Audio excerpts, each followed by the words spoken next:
দুর্গা পূজা উপলক্ষে এখানে আসি।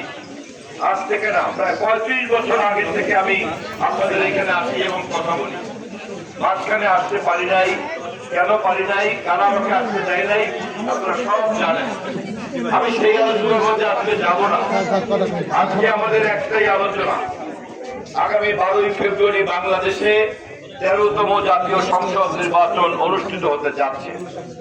এই নির্বাচনে ধানের শীষ তারেক রহমানের নেতৃত্বে আমরা নির্বাচনী যুদ্ধের ময়দানে নেমেছি।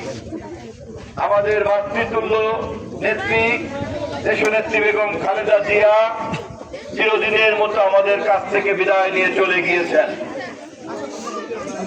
আমাদের দলের দেশের আরেকজন নেত্রী জনগণের রোষানলে পড়ে দেশ থেকে জীবনের ভয়ে পালিয়ে গিয়েছেন। এখন আমাদের দেশে আমাদের সামনের ভরসাকে